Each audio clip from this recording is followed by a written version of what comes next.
welcome to the show, all Cherries fans, Brentford fans, Premier League fans, and music fans. Now, I have got a very, very special guest for you today. Now, as everybody will know, Bournemouth and Brentford have played each other the most throughout the years. And of course, not always in the Premier League. We are playing the Bees on Saturday this weekend. See what I did there? But what I wanted to do today was discuss the journey from League One to the Premier League, from Uwe Rosler to Mark Warburton to Dean Smith, and then finally to Thomas Frank, the current manager.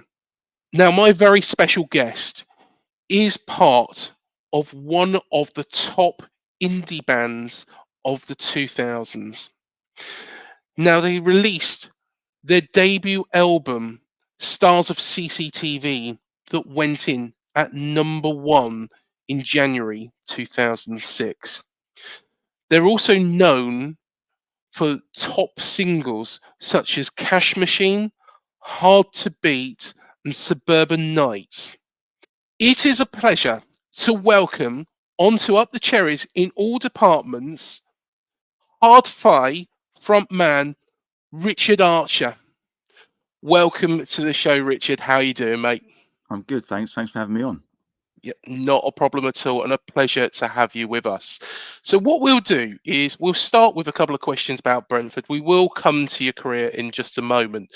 But how did you actually become a Brentford supporter? Well, I'm from the area. Yeah. I live in Staines, just literally just down the road. My dad was from Isleworth, which is kind of next door, and my dad's family, so half of them were Brentford, and my dad's dad was Fulham because that was where he was originally from. And I think my cousin worked for the club. This was like back in like the early 80s. Yeah.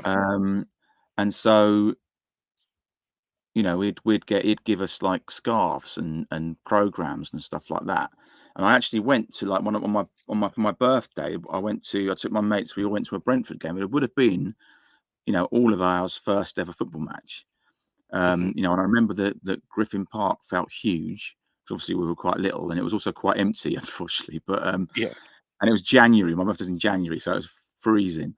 But so I was like, oh, well, this is kind of like interesting. It was because all my mates, were kind of supported Arsenal, Tottenham, pretty much was and at the time, I have to confess that I used to like Liverpool because I wanted to be Alan Hansen.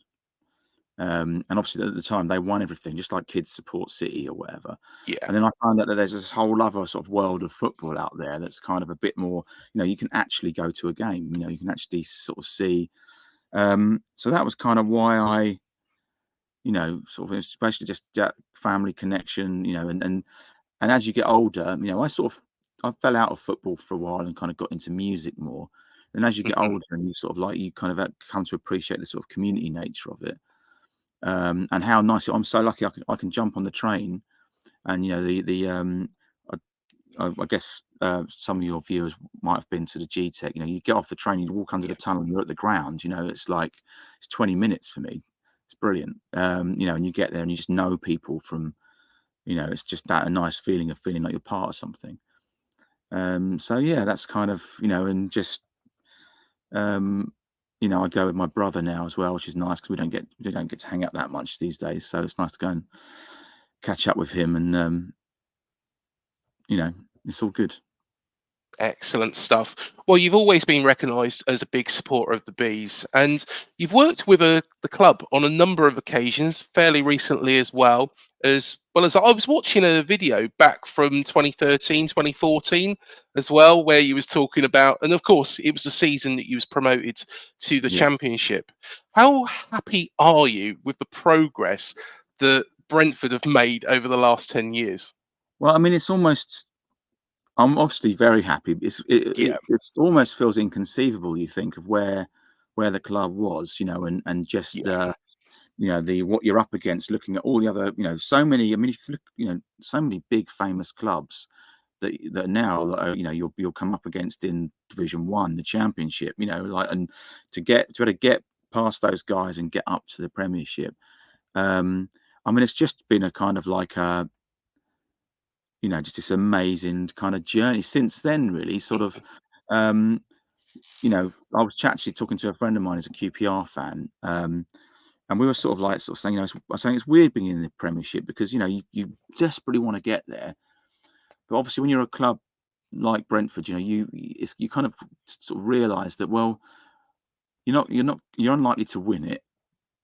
It's hard, isn't it? You're basically, the first thing is don't go down.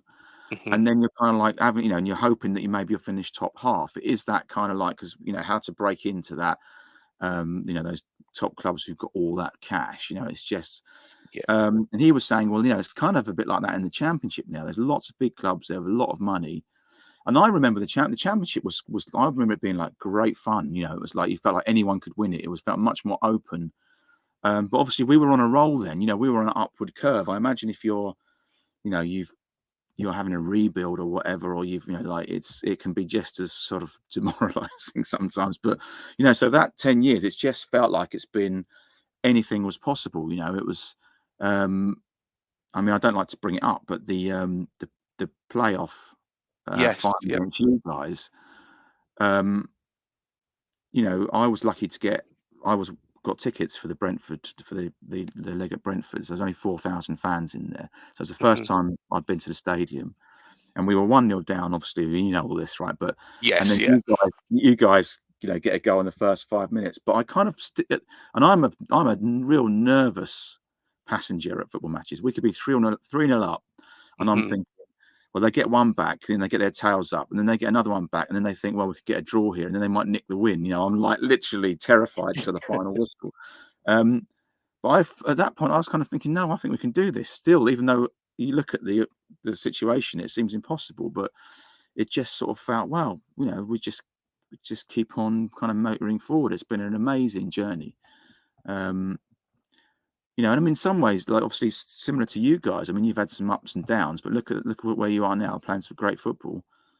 We kind of mirrored each other, didn't we? Really, for so many years. And let's be fair, out of all the teams in the Premier League, we've probably played you the most. Yeah. Funnily enough, I was sort of reminiscing. I was thinking about that season. First seasons in the Championship. Looking at a lot of the clubs, that we were, these are clubs, Brighton, for instance, like they're sort of, there's a selection of clubs that have kind of gone up into the Prem and changed the sort of dynamic, I think, of the Prem as well. It's sort of, and I think it's refreshing. It would be great if you look back at the league, sort of league when it was still League One, you sort of saw different teams winning it. It wasn't just the same teams all the time. So obviously that's kind of, it's more unlikely, but it's nice to see different teams getting there and competing as well, not just kind of getting in with a bit of luck and then going straight back down. Yeah, most definitely. And I remember actually, in that first season that you were in the Championship, of course, we were promoted that year as champions. You had a really, really good season under Mark Warburton, didn't you? Yeah.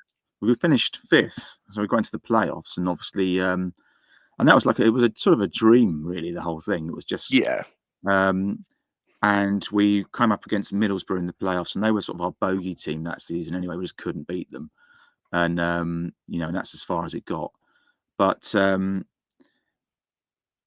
it was just, it was great. It was at Griffin Park as well. It was just rocking. And, it was, you just, because, it's felt like up until maybe this season where we've had a little bit of a come up against the harsh realities of life in the Prem. It's sort of just felt that everything's going our way a little bit, and you still have periods of a few barren streaks or whatever, but we always seem to come through it. And it's but yeah, that first season as well, sort of seeing players coming into the club as well, and also competing up there, and people not knowing what to think, because people didn't, they didn't really know who we were or what we could do. Similarly, when we came up to the Premiership the first season, just didn't have a clue how to deal with us, really.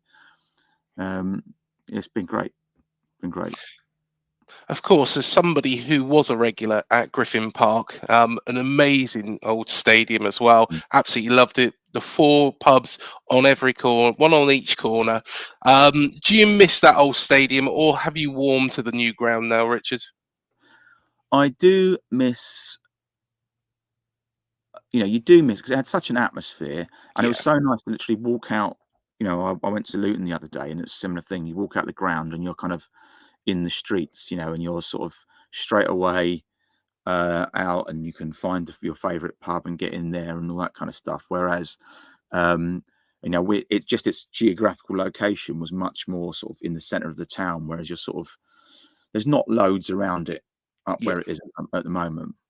Um, so you do miss that. But on the other hand, I remember thinking, you go to Griffin. I took my son to Griffin Park, and he was quite young at one point. I had to go and change his nappy in the toilets. I mean, it was like, I mean, there was like, on the Braemar Road stand where I was, there was one gents, and it was always packed. It was literally, yeah.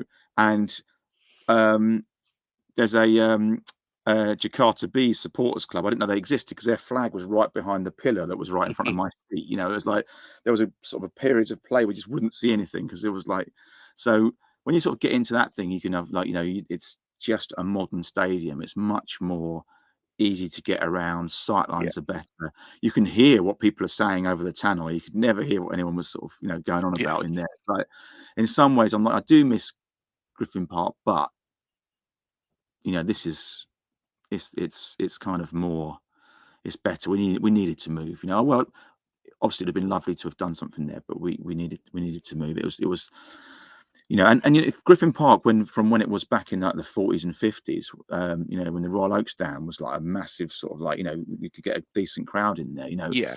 It had been slowly kind of eaten away over the years as times got harder. So um yeah, I mean, it was a special place, but I think where we are is good. There's a good atmosphere there.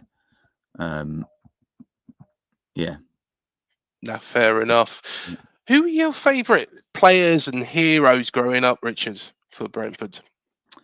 Um, well, I guess, I mean, the ones that sort of like, funnily enough, I mean, the ones that always stick in my mind, because it was just a sort of, it wasn't so much, I guess, growing up, but a pivotal time for me was that, in 2005, when Hardfire blew up, um, Yeah, at the same time, Brentford had this kind of, we had Martin Allen, and they had this, we had a great season, right? So, yeah, um, got to the playoffs, and obviously our usual playoff situation happened. That was that. But it was a really exciting season, and I got to know Jay Tab, who was a fan of the band. So yes, yeah. and some of the players there,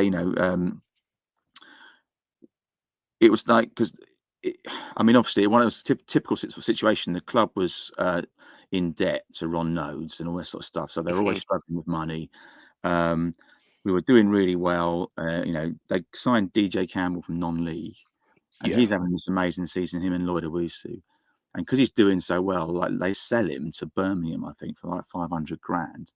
And suddenly it's like, oh, we can't score goals anymore. Lloyd Owusu got injured on international duty. So we didn't lose, but we just kept drawing, and we sort of, from being like the top, we slipped down into the playoffs, and um, that was sort of, that was kind of ended that one. But that sort of team, um, J Tab, Sammy Sodja, Kevin O'Connor still is a coach at the club yeah, now. He's like a stalwart, and around that era, Kylie Osborne as well teaches coaches the women's side now. So yeah, that for me felt like a kind of a. And I remember Jay saying that they started playing hard to beat in the dressing room, and which unfortunately coincided with like a losing streak, a dip in form. So I don't know what that says, but yeah, that was sort of like, because that was exciting, because that was like, wow, what can happen here, and Martin Allen was such a character. You'd yeah, see him walking around the streets after the game, and like, it was yeah, exciting days, and exciting for us because obviously the band was blowing up, and suddenly as well, because you're going on Soccer AM and they're asking you about Brentford, and it's like, wow, yeah. it was great. He used to And be like, nicknamed Mad Dog, didn't he? yes, yeah, Yeah. yeah. Was he Uh, actually as bad? I think he had his moments, yeah, but I think it was just kind of like, I think everyone loves a story, don't they? It's one of those things that, print the myth. But he did have his moments, I think, Yeah. I mean, I guess that, also there's certain players in that sort of period from, going up from Division 1 to the Championship, and the Championship, Alan Judge, Hmm. Hotter I used to love Hotter. I was like, in fact, me and a friend, he wrote a song about him, and I sang on it. And his Spanish Prince, like just yeah, just kind of those guys who just kind of could make something out of nothing as well. Brilliant. Well, as everybody will know, you are the front man of Hard Fi, and something that a lot of people may not know, though, is that it wasn't your first band. Can you tell us your early days in music? Yeah, so I've like had been in bands since I was at school. I used to always my brother, so my cousin was a bit older than us. She was always into, really cool, was into like Bowie and Prince, and always had Yeah. guitars and keyboards and stuff. So I was always like a bit in awe of her. And my brother got into music, and him and his mates used to play in the garage, and Hmm. I'd sort of like join in, and he played guitar, so I got into I went to go into synthesizers and things like that. So Yeah. so I was always playing. I went to go to in school, had bands, playing in bands, play school concerts, all that, and then as soon as we could start doing gigs in pubs. Um, had a band called the Thieving Hippie Dole Cheats, which was a Daily Mail headline, and various incarnations of different things. And then we got this band together called Contempo, which was basically me and my brother, and some friends basically, and we were sort of influenced by kind of Northern Soul. Yeah. By accident, really. We had a track, and one of our friends went, "Oh, we should. It sounds a bit Northern Soul. Listen to this." And suddenly, I was like, "Oh my god, this is incredible! There's amazing tunes." And we had a brass section, and we were sort of playing around, and we got uh, discovered. Well, actually, I sent a demo to. Do you remember the Blue Tones? Yes. Yep. Yeah. I know the Blue Tones. Yep. Yeah. So they, on the back of their first album, Expecting to Fly, they had their management address. Yeah. So I sent a tape to them. And Julian there got back and was kind of into it, and so he started looking after us.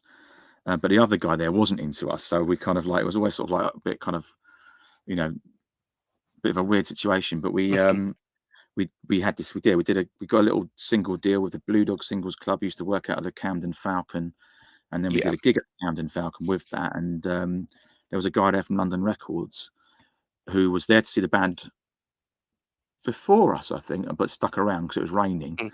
and watched us and was like, "Oh, we got to sign these guys."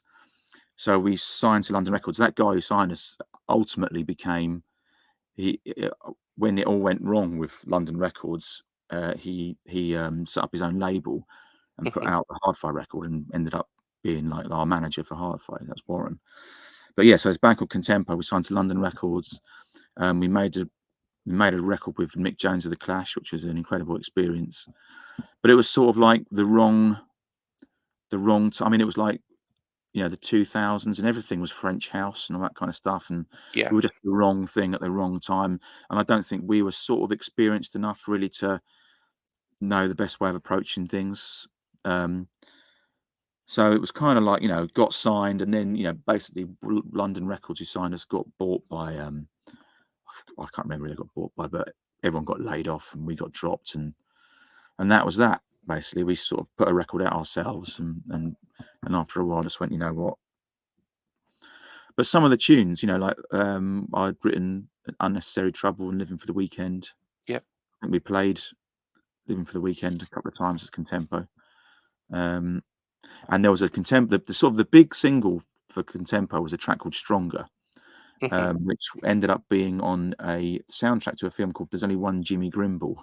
Obviously, you must have heard about it because it was a massive smash. But it was about some kid who basically wanted to turn down Man United to play for City, and he had some Mhm. magic boots, right? So it was a football thing, and then the team that Stronger was the track, but Stronger actually started off as a Brentford tune because like Brentford got on an unlikely FA Cup run. Yeah. So this tune, so where it goes, hear West London scream. It used to be we're West London's team, and but then we got knocked out. so it's like, oh, I better change this. Yeah, we kept going, and then Stronger became like it ended up on a B side for Hard to Beat, Yes. a Yep. rework. Yeah. I do remember that actually. We'll come back to Hard to Beat because it's a song that, to be honest, I can recite probably every word for it actually here. Probably won't do it to you because at the end of the day, you probably know it a lot better than I do. And Yeah. no doubt I'll make a mistake somewhere. But um, just going back to Hard Five forming, you formed in 2003. How did it all come about? So uh, Steve Kemp, the drummer, the Hardfire drummer, Yeah. he had sort of started playing for Contempo towards the end. So we sort of met him through some mutual friends, um, and um, and then when kind of it's weird, sometimes when you're in a band and it all starts to go wrong. When it's all going right, it's great, but when it all starts to go wrong, it gets pretty because you start trying to look for kind of reasons, and you start going, "Well, is it your fault or is it your fault?" And it's all that sort of stuff. So, Yeah. and I was in this band with my brother, and my brother's older than me, and there was always a slight, and I was because it was like I wrote the songs and stuff. There was all this bit of tension in there from that, and it Mhm. was kind of so. In the end, it was like, okay, this isn't going anywhere. No one's happy. Everyone sort of feels a bit defeated, and we'd been from signing a record deal, and here we go. This is it. So shit sandwich basically. Yeah. So I had these tunes, and Warren, who had signed us to London, who had got laid off, was like, "I want to do my own record label, and I think you've got some good tunes there." Mhm. So I just started writing more, pretty much by myself, demoing them up and that kind of thing. Steve was floating around, so I got him to put some drums down, and it was literally like, well, it's sort of the two of us, and we're going, well, if we're going to start playing some gigs, we need Mhm. to we need some other musicians, and so we started doing put adverts in the NME and Melody Maker, and got some replies. Yeah, I'm interested in this, but we don't think the songs are good enough. So if you're interested in me coming in and redoing everything, and it's like, no, not really, thanks. Had lots of auditions. I always remember one guy turned up. He literally got in touch and said, I'd love to have a go, but I've only been playing a year. I said, well, come on, punk rock, man. Look at Paul Simon, just come down. I'll send you the track, see how you get on. And he turned up and literally didn't have the faintest idea what he was doing. I had to sort of show him the notes on the bass. It's that one, and then Yeah. it's that one. He's a lovely guy, but it was just kind of like, and we were sort of thinking, are we going to ever get, because a lot of people just didn't get it. They just didn't, it wasn't what was going on at the time. So they Mhm. didn't, so it got to the point where I was like, oh, I remember this guy I used to do a little club night in Staines, just in like a back room of a pub. And this bloke would turn up and he'd say, oh, well, I play bass. And I'd seen him around.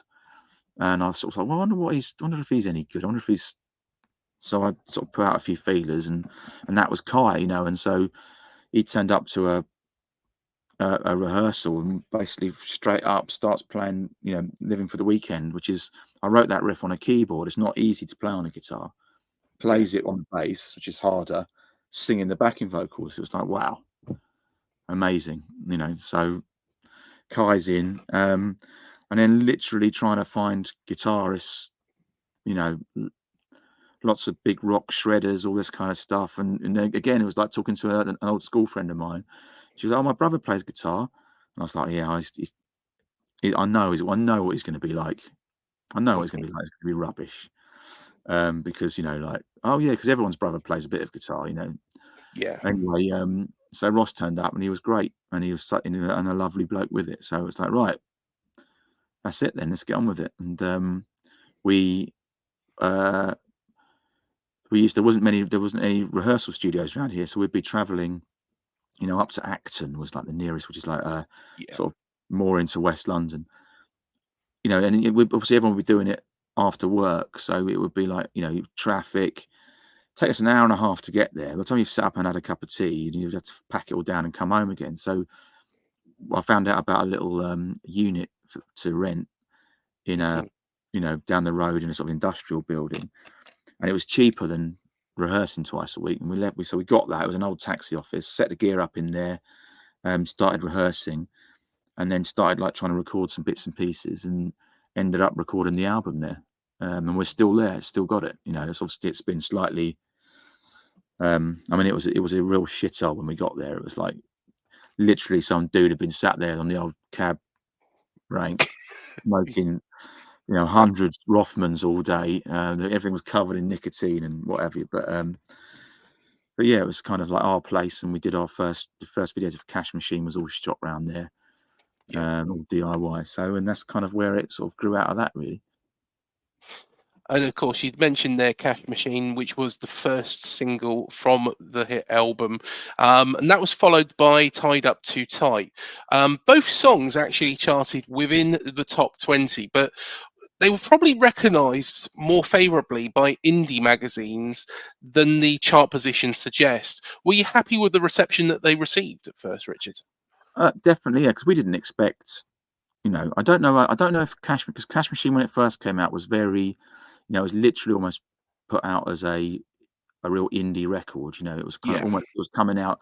But when so Tied Up Too Tight, I mean, we put it out. I remember we had we were doing it. We got onto the live lounge with Joe Wiley, yeah, and it was on you recorded it. It was on a Tuesday, and that was when the midweeks come in.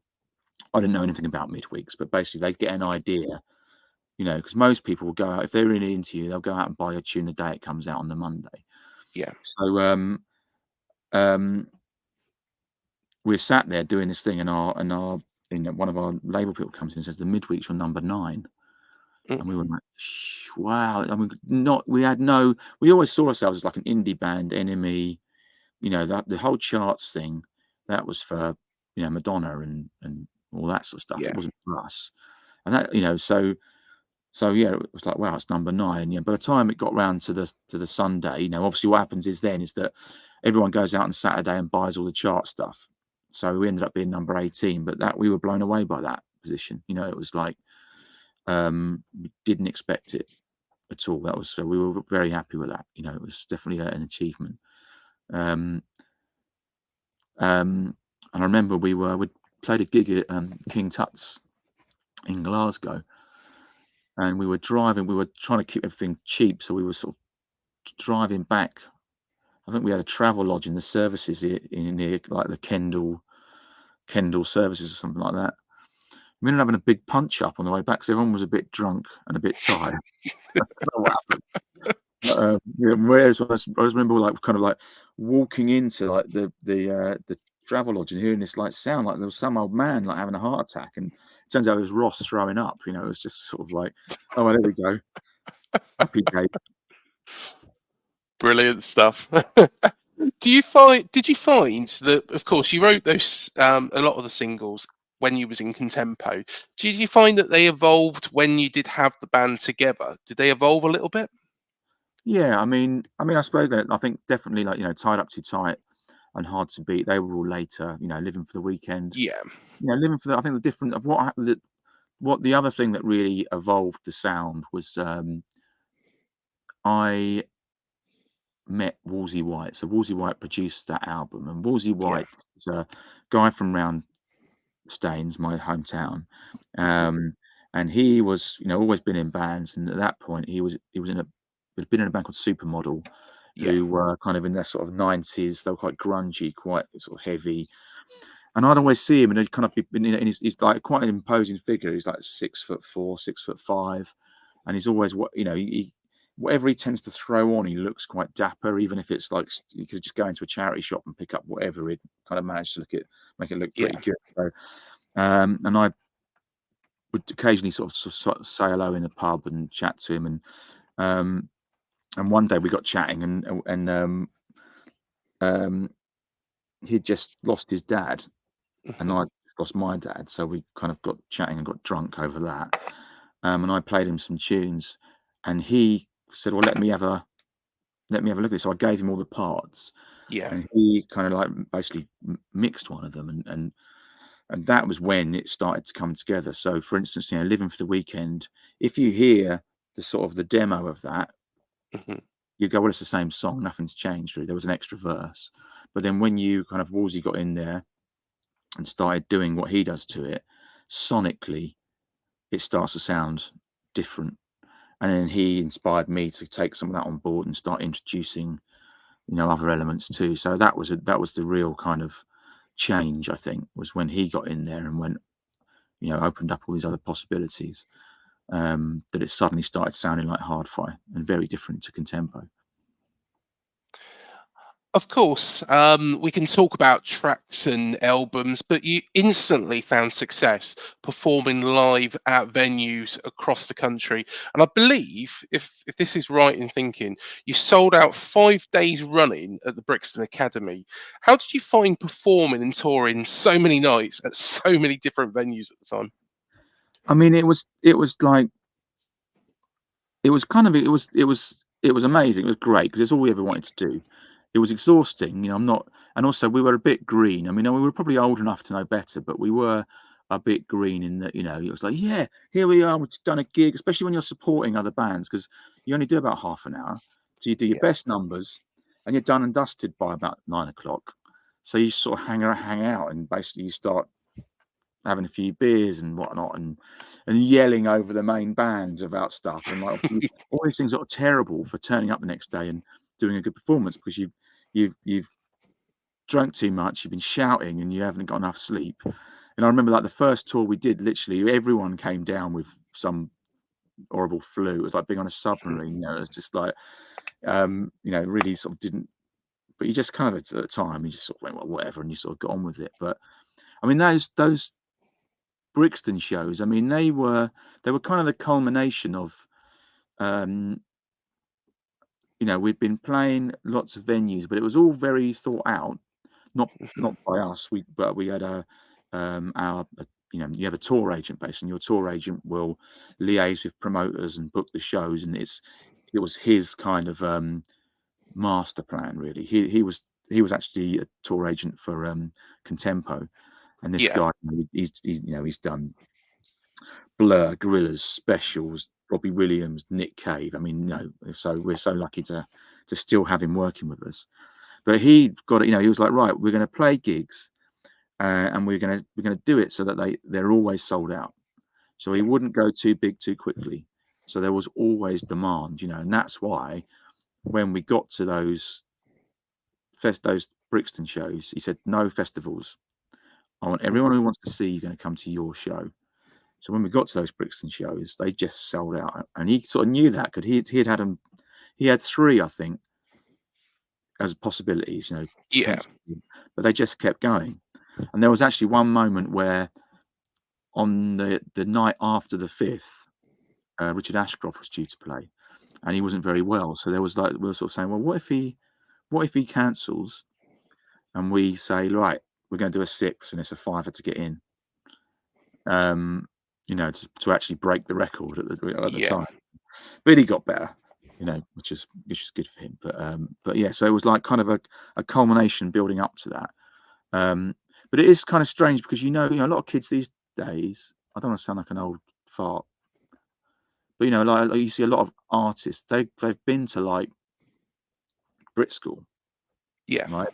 A friend of mine teaches at BIM down in Brighton. Or I think he actually teaches in Fulham, whatever it is now. But and they sort of like sit there and tell you how to interact with the press, and no one taught. We just sort of had to make it up as we went along. How do you go up stagecraft? What the hell is stagecraft? I don't know. I don't know what to Yeah. do. I'm just going to go out there and hope it all works, and figure it out basically. And I was was generally quite shy, so going up on stage was pretty terrifying, and I'd sort of go up there and sort of almost like overcompensate a little bit, So it was just kind of like trying to figure all that shit out was sort of, that was hard because, like, you know, when, and if you actually look through those from like 2005 to May 2006, doing loads of gigs. My mum died in June 2005, and we didn't really stop. You know, we like it, so it was kind of a bit bananas looking back at it. And I mean, it was some amazing times I'll never forget, but it was pretty. And sometimes it was like, I don't know what I'm fucking doing here. I don't know. Excuse the swearing. I don't know. I don't know what to do. You know. We just got on with it, and it seemed to work. So, and then doing Reading with, you know, Mick Jones came up and joined us. Paul Weller came up and did a song, did a number. Billy Bragg supported us for all the 5 shows. I say supported us; he was our special guest. Yeah. You know, great. Just, you know, I mean, most people remember the catering because we had catering. Mhm. You'd have like a 3-course meal every night. It was just like, wow. Yeah. Well, I do remember actually, and I think, if to be honest, you probably answered it. I was just thinking it was either 2004 or 2005, but I was at university in Nottingham, and I don't know if the place is still there. It was a place called the Rescue Rooms, and you Oh yeah, performed there with the Kaiser Chiefs. Um, did you get on well with the Kaiser Chiefs and other bands that you performed with? yeah. I mean, I remember we played the we had we played there several times actually because we played Yeah, them with Kaiser Chiefs, and we played our own show. And I think we went back there and did some like a run of smaller shows on the 3rd album as well. I think yeah. it is still there. I'm pretty sure it's still going. I haven't Uh, checked. I haven't been back for years, but yeah, I think it is. But yeah, that was. I mean, that was such. We were very lucky to. That tour was great for us. yeah. And the guys, Kai's Chief guys, were really nice. Mhm. Ricky was a lovely guy. You know, we were, but it was so good for us that we there was that tour, and previous to that, we did 2.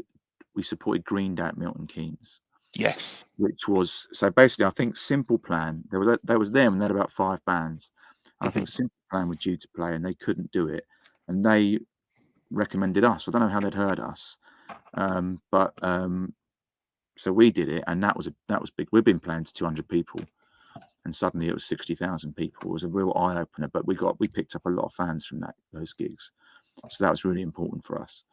Um, you know, every time we saw Simple Plan, we were like, thank you. You know, like, you sort of, yeah, I owe them a big debt. And then you know, that like the Kaiser shows. You know, it's weird, other bands, because some bands are lovely and some are, you know, you go and say hello and they're just don't just, you know. But it's weird. I think it's sometimes when you get new bands, they're trying to, especially if they're a bit younger, they think they have to be like on point, cool all the time. Yeah. And I can't. I don't know what, you know. It's just, you know. So, but yeah, they were fun times. Well, let's talk about Hard to Beat. And, as I say, a song that, to be honest, I was listening to it again this morning before we did this, but it preceded, and I think, was it 2 weeks before the release of this album, Stars of CCTV? Am I right in thinking that, Yeah, Richard? I don't remember the exact dates, but it came out in June, and Stars came Yes. out in July, on July 4th. Yeah. And it was like that song seemed to change everything, Yeah. because that came out. I think they got to number, was it 9? I think it was 9, because I think Suburban Nights got to 7, and that was the highest one we had. Yeah. Um, but with that had come out, we were due to be playing Glastonbury. The Hmm. Axwell remix of the tune was blowing up in Ibiza. You Yeah. know, we're on, you know, with funny enough, you know, we get on the front page of Mixmag, but we never got the front page of the NME. Which kind of, I'm sort of, it's a shame, but you know, we always like that dance side of stuff. But it was Yeah. the summer, it all just started happening. I mean, that was obviously, we were at Glastonbury when I sort of got the call. I had to get, you know, my mum was very, very ill, so that was kind of like, Mhm. all right, we just got out of there. But that was a tune that changed everything, definitely. Was it pivotal to the success of Stars of CCTV, do you think? Because that did go straight in at number one, if I'm right in thinking. Yeah, it didn't actually. It didn't. Stars Didn't? CCTV. Oh, okay. No. It came out. I can't remember where it charted at first, but it didn't go to number one until January 2006. Okay. And I think that was sort of part of the plan because and after that we had Living for the Weekend came out, and then we re-released Cash Machine, Yeah. and it went to number one on the back of that. And in classic, it's like, oh, it went to number one, great, but then could it have stayed there? Well, guess who's releasing a record next week? It's Arctic Monkeys. The phenomenon that is the Arctic Monkeys. So it's like, oh Yeah. well. But I think Hard to Beat did all the heavy lifting for it. Hmm. Now that was what started to just resonate. Was that tune? Living for the Weekend, sort of not so much, but Living for the Weekend kind of suddenly that was, you're hearing that on a lot of sports shows, like Yeah. on Sky Sports and things like that. So that sort of like came in from another direction.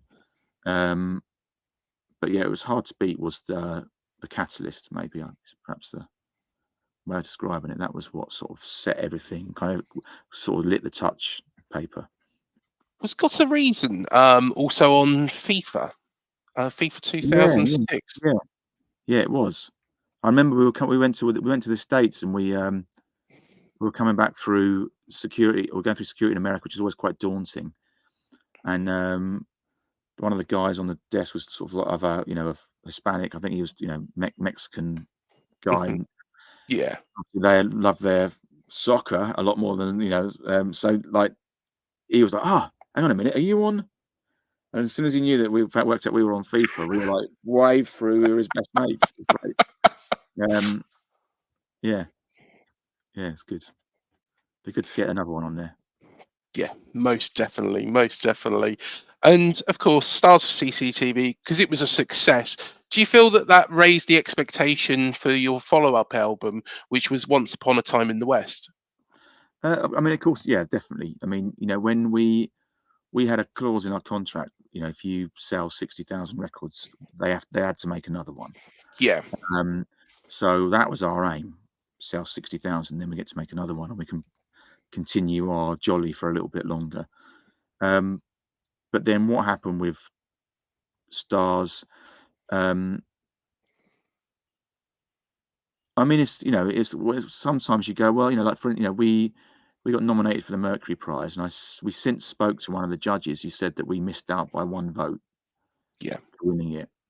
And sometimes I wonder what would have happened if we had have won that, because it got the sort of some of the music press, like I say, we never got the front page of the NME. They I think they were slightly suspicious of us somehow.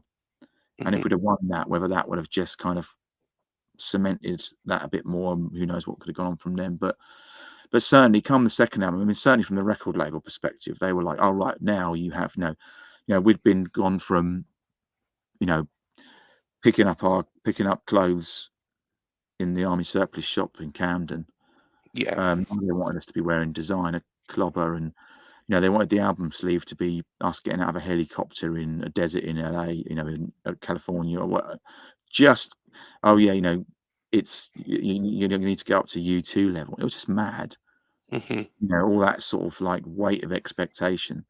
Yeah. Um, um, and then us sort of struggling with that as well, because it didn't feel like it fitted with our identity, and trying to Hmm. keep some of what we were going with that, and having more of a say and all that sort of stuff. Um, the guy who was sort of running things at the label, he is now head of Warner's worldwide. It was him who basically masterminded Ed Sheeran. Yeah. So his outlook is very, yeah, you can kind of be sort of credible or cool, but ultimately that doesn't count for anything. You need to be pop, pop, pop, sell, sell, sell. And at the end of the day, everyone wants to sell records, of course they do. But it's sort of like I remember we were doing it was album, not even album 3, but we did a festival in Northern Ireland, and Ed Sheeran was there, and we were getting a bus back out with him. It was still really early days for Yeah. him.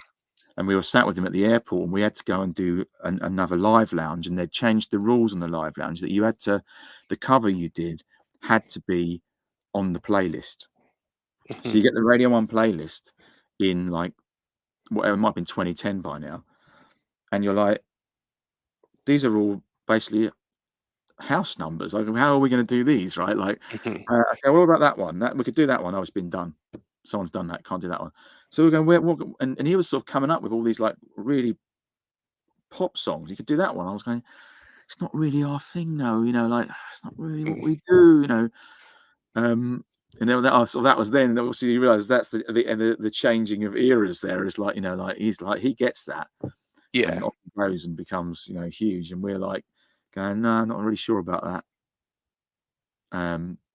But you know, you make those calls for the right reasons. And what you mentioned there as well, was that really the catalyst behind the cover art for the second album? Because do you know what? I absolutely love that you had no cover art, literally no cover art on there.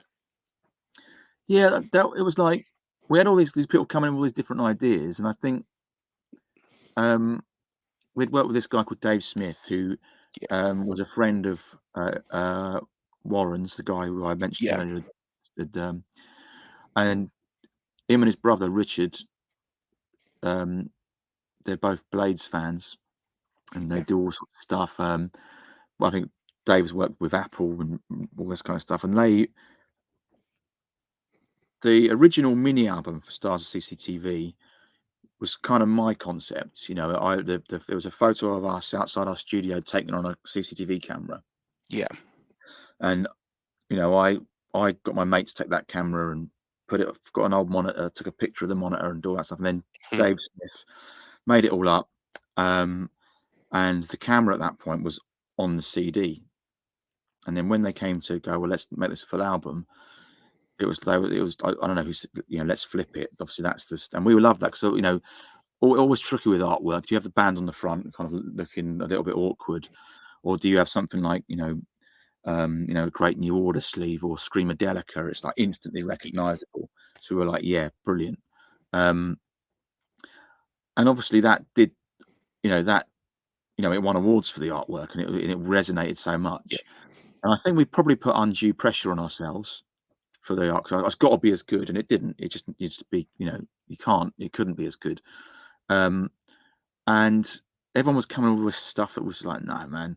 And I think Dave came in and said, look, I was trying to buy this CD and it says there's no cover art for it yet. What about that as a concept? And we was like, well, this is the most interesting thing we've seen. And there was all sorts of, you know, it could have, you know, the idea was that there would be billboards with, you know, a sort of like description, you know, and it was like, it had a whole ecosystem with it. So, which some of that didn't come to fruition, which was a shame. But so it was like, yeah, let's just do it. It's like, you know, why not make it a bit interesting? You know, it's like kind of cool. But we got so much grief for it. I mean, it's like, come on. I mean, what, you know, immediately found yourself defending something. You're like, well, you know, but yeah. Anyway. But like you say, Richard, it's iconic though, isn't it? That's the thing, is that artwork is iconic. Whereas you look at other bands as well that have done similar, that it's that style, isn't it? It's something that really attracts you, something that's different. Yeah, and I think why not try and do something? I mean, everyone says, and I sort of get it a little bit, you know, we never had a photo of the band on the front of the album. And a lot of people now, they know Hard-Fi songs, but they've no idea who Hard-Fi are. It's sort of kind of, but I think, you know, we always found that, you know, when in some ways, you know, we have all the success and stuff, but some of my favorite times looking back was like sitting around in a pub talking, you know, like, what could we do about, you know, going through records that we love and going to like Portobello Market trying to find some clothes for a photo shoot, and, you know, like dreaming up ideas for videos, you know, being creative about every aspect of the whole thing, not just the music. And it was fun and it was exciting and it was great. And like, why not keep doing that? Just to, you know, that was sort of more interesting to us, you know. And then I think you know, just to sort of go, oh yeah, well, let's just do what everyone else does because that might sell us a few more records, and just felt a little bit, you know, I think I remember Warren said at the time, you know, don't worry about the treasure, go for the glory, and the Yeah. other stuff will take care of itself. You know, it's like, yeah, let's just do what feels right. You know, we were always, you know, influenced by bands like the Clash as well. You know, and you know, if you had to do the right thing. You know, what was right for you, what felt Yeah. right for you. So yeah, so there we are. But Well, after your third album was released in 2011, you did take a bit of a break and some time apart. Did you stay in touch with the other band members during that time? yeah, I mean, not loads. You weren't sort of hooking up every other week, but you know, we'd always sort of have a, you know, catch up every now and then. I mean, we had a because Ross had his first child, so he was like, you know, Yeah. I haven't got time. I want to be at home. I don't want to be, you know. So Steve, Kai, and I sort of would worked on some tunes for a while, and then we did these. They said, "Oh, do you want to do a best of?" And we were like, "Oh, well, you know, why not?" So we did that, and that was 2014, and then Ross came and did that.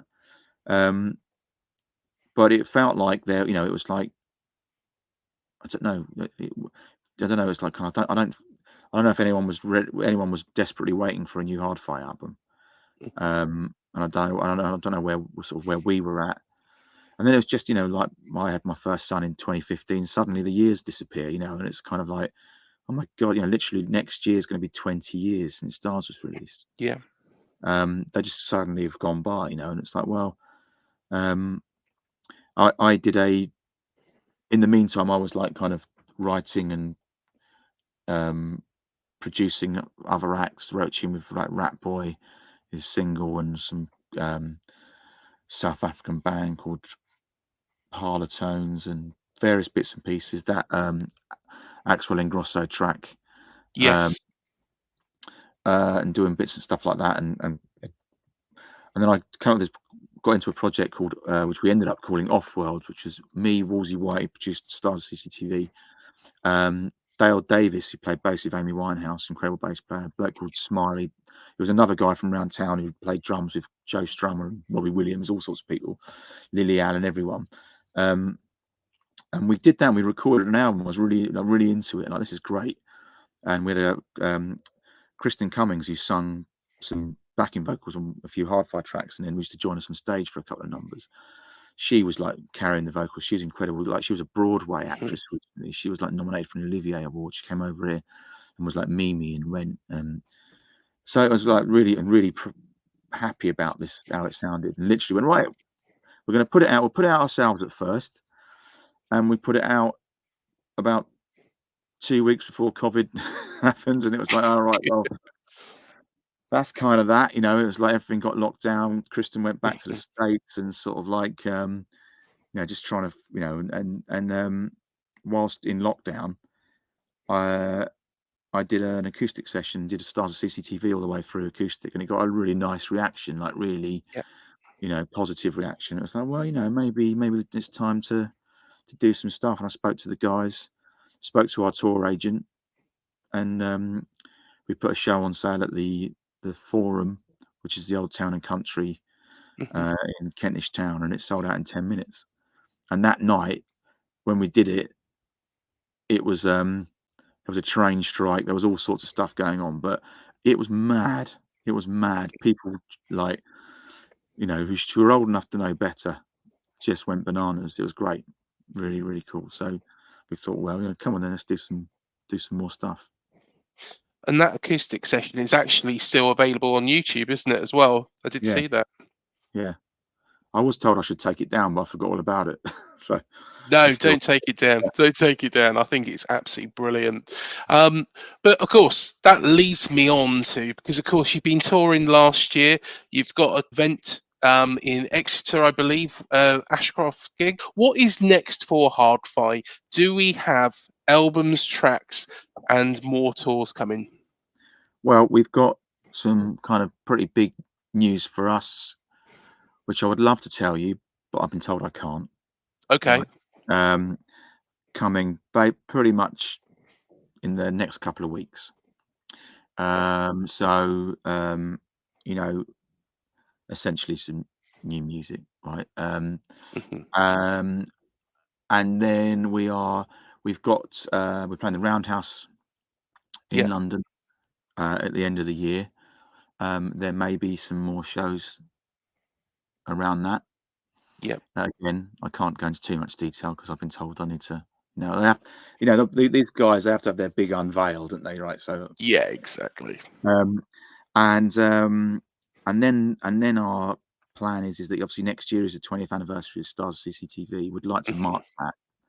Um, you have to find £100 to get a vinyl copy of it on Discogs or wherever you go these days. So we'd love to do something, maybe reissue that, some other bits and pieces, make a really cool,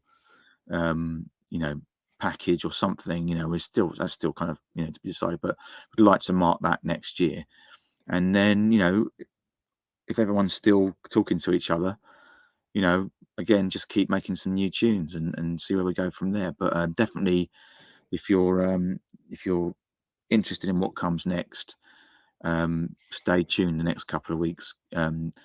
We've got a Planet Fans, which is a AAA pass, which is it's quite a good thing for bands because you can, if fans can sign up to, and it doesn't cost us anything. Mhm. Our mailing lists, they pull our pants down every month for the mailing list. It's like, so it would really help us if people sign up to the Planet Fans, so we can let you know what's going on. And you'll find out the first about what's happening there, about new music, about some possible other shows, and all sorts of other stuff as well. So, and otherwise, go on the website and you can sign up to our mailing list on there, hardfireofficial.com. But yeah, keep your eyes peeled in the next couple of weeks. Definitely do that. Excellent stuff. Well, the link for the mailing list is down in the description below. So everybody watching this video now, go and sign up because there is going to be some good stuff coming. And yeah, I'm quite excited about that. And that's a bit of an exclusive in itself. Bit of an exclusive in itself. You've just Yeah, given us. yeah. I mean, in the meantime, of course, we've got you know a football match. Uh, Yes, we do. I mean, what I'm no one, neither of us have got anything to play for, really, have we? It's just sort of, is there a chance of getting anything out of it for you guys? There isn't really. It's probably a case of matching our previous best in the Hmm. Premier League. Um, so that's something that we can achieve. Of course, there is the monetary value of it. However, we can't get into Europe, or it would be nigh on impossible to do so. But likewise for Brentford, I think you can move up a couple of places, can't you, if you do Yeah, win your final two games? I kind of thought that after the Luton game, we'd really kind of push on Yeah. because we've finally got some players back, Hmm. finally got out a squad. Um, that hasn't really happened. I mean, but I don't know whether I don't know whether, like, I don't think the players are on the beach. I don't think that, but I just think that you look at it like Tony's got a lot to play for, because obviously Yeah. he wants to go to the Euros. He wants his big move. If he bangs in a few goals, he's suddenly everyone's gonna be talking about him again. Mhm. But he's not been fit. He 8 months out. Yes, he's been staying fit for all that, but he's not like playing competitive games week in, week out, is it? And he's not. The last few games, he was injured for a little bit. He's not himself. Brian Mbumo as well. He's come back from injury. Mhm. Not He's not quite himself yet. It's just a few things there where if everyone starts firing on all cylinders, who knows? But you kind of think, everyone just seems a bit shattered. Yeah. Um, so I don't know. I don't know what's in. Yeah, who knows? Who knows? I think. Is it a case that Thomas Frank is just trying to get the side to the end of the season? And do you think that there's much of a rebuilding job, or do you feel that it's a case because it looks like, of course, Ivan Toney is going to be leaving the club. David Raya as well looks to be going to Arsenal permanently. Do Mhm. you feel that there's going to be a rebuilding job ahead of next season, or do you feel that the core of the squad is quite solid and it might just need one or two I think the additions? core is there. I think that there's a few, Mhm. we need some backup, some quality Yeah. backup in some positions. We've already signed a replacement for Tony, Thiago, who I think scored for Club Bruges recently in one of the European Cups. He was signed in the summer, but he's not coming over until the end of the season. We played until we started getting hammered by injuries. We played pretty well without Tony. I mean, Tony is incredible. Some of the stuff he does, he thinks on a different level. He can Yeah. make something out of nothing. I mean, I know that. I don't know if you saw when we played Arsenal, he sort of like did that volley that if it had been an inch or two over the top would have Yeah. lobbed Raya from just outside the halfway line. First touch. Yeah. He can do things like that. But we scored goals with that, and this Thiago guy looks pretty good. We have made signings. It's just been and the Raya's replacement Flecken, he had a shaky start to the season, but recently he's been great. So that's a lot more reassuring. We really missed Rico Henry until Reguilon came in. We missed him, and you know, Yeah. um, Hickey. There's so many that have been out that Yeah. almost them coming back will feel like a lot of new signings. We just need to make sure that if something like that happens again, because you saw what happened with people started getting injured, and Brian Mbumo was like trying to do everything. And Mhm. in trying to do everything, he gets himself injured, and then as soon as he got injured, everything just went. He just kind of went wrong.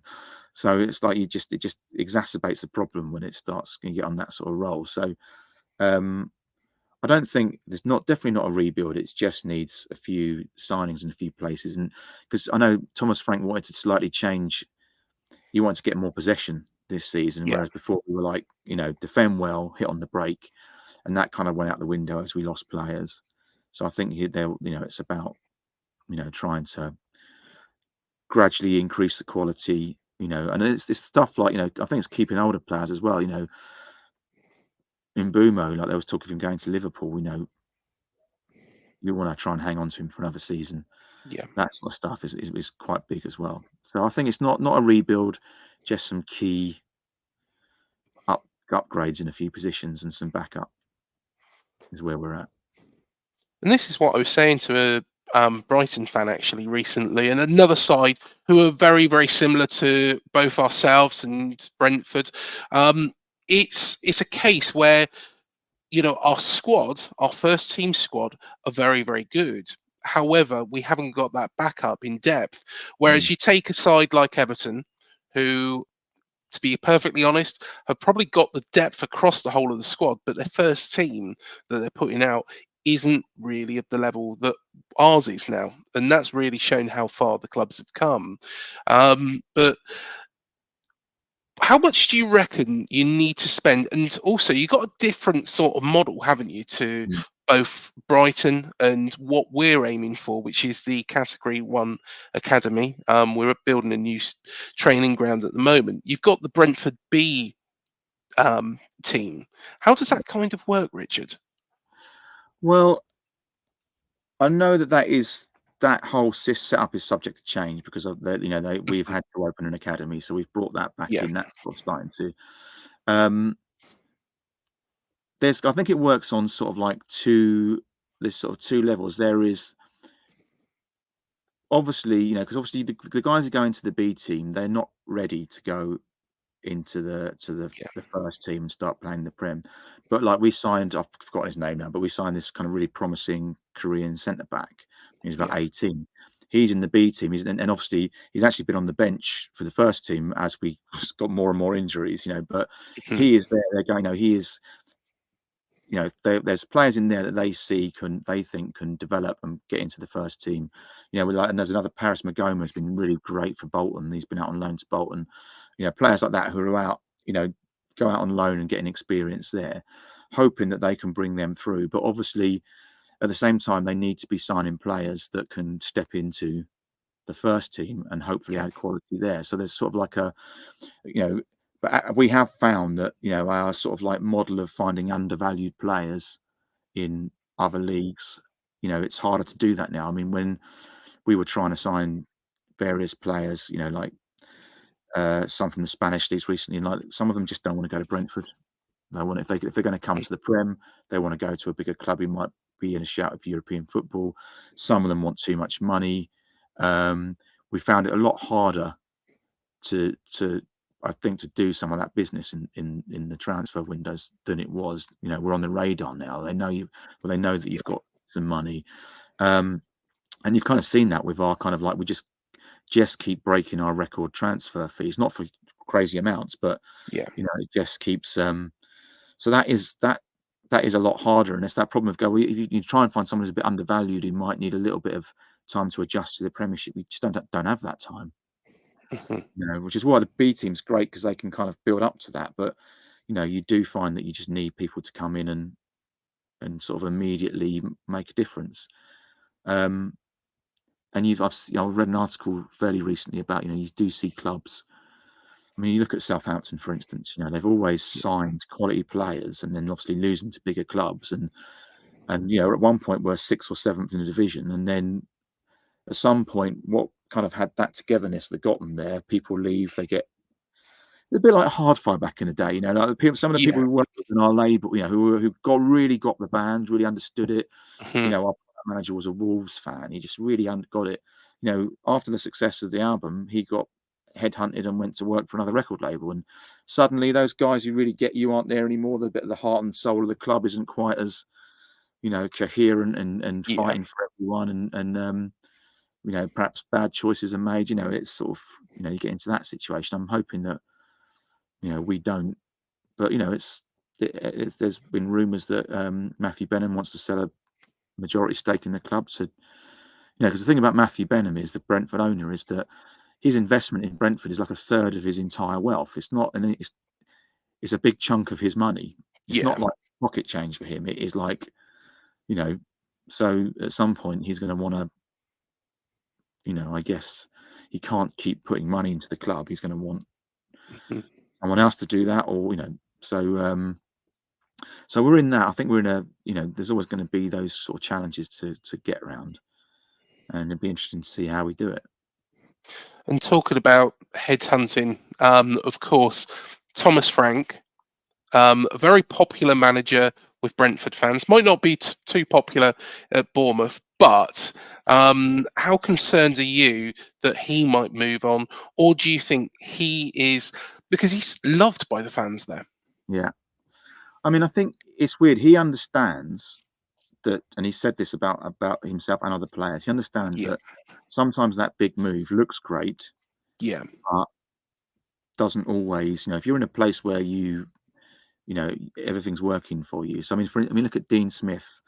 Thomas Frank replaced Dean Smith. That was always the aim, but not that soon. Dean Smith couldn't give up his boyhood club Villa, but didn't really work out for him.